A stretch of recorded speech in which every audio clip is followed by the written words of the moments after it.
Good morning, Mets fans, and welcome to a Tuesday edition of Driving with Mr. Met. I am Mr. Met, and as you can tell by the sigh in my voice, no, I'm not trying to mimic Keith Hernandez. I'm just reacting to last night's hashtag Sad Harvey Day. For me, the lasting image that I keep coming back to in the back of my head is Matt Harvey walking off the mound in Game 5 of the World Series after retiring the side in the 8th inning, and that fist pump and that let's go that he barked out, that pit bull mentality, that undeniable charisma and swagger that he had.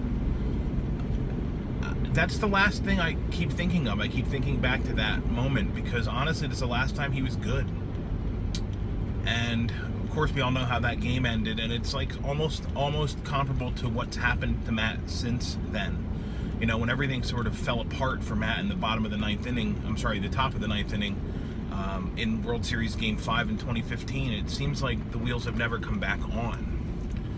And, you know, last night was no different.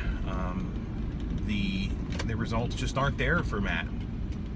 And it hurts me because I love him. I think he's one of the more entertaining characters that the Mets have produced out of their own system in a long time. I think he's one of the most charismatic characters that the Mets have produced in a long time. And that guy seems to be gone. And I don't know if there's any getting him back. The good news, if you can consider this good news, I do because I'm a Matt Harvey fan. The good news is that they've made it very clear that they will be tendering Matt a contract next year. I'll be interested to see what happens in arbitration to see if he gets a raise. I know he will get a raise because that's the way it works, but I don't see how after an abysmal season like this one, pitching to an ERA north of 6, how he earns a raise. And that's not about Matt, that's just about the arbitration process of baseball in general, where they award longevity over quality, and that's really shitty as far as I'm concerned. But anyhow, speaking of arbitration, I want to segue a little bit into everybody's favorite finger pointer, Hansel Robles. So I mentioned Harvey did not retire a batter in the 5th inning. He pitched 4+ last night. As Keith would say, no bueno. But when Matt came out of the game was not completely out of hand. It wasn't until our buddy Hansel Robles came in and didn't give up a home run to Stanton, but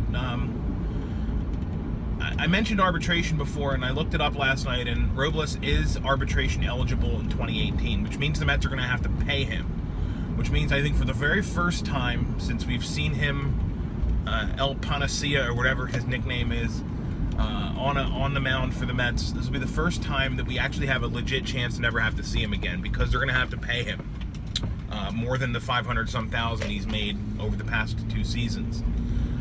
That's the league minimum. That's what he was making, and that's why they kept him around for as long as they did.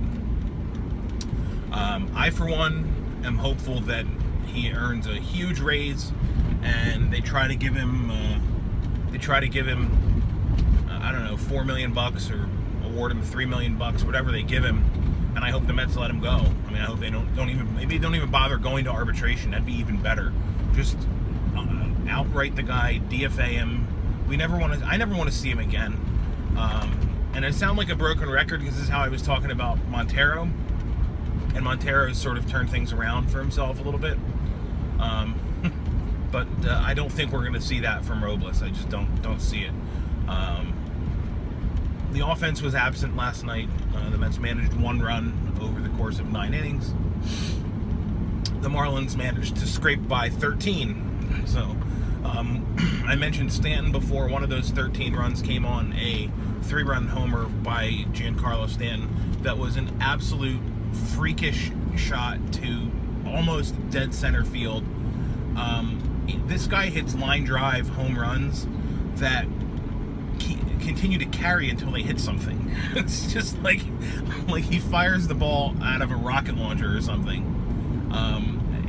amazing. He's just been amazing to watch.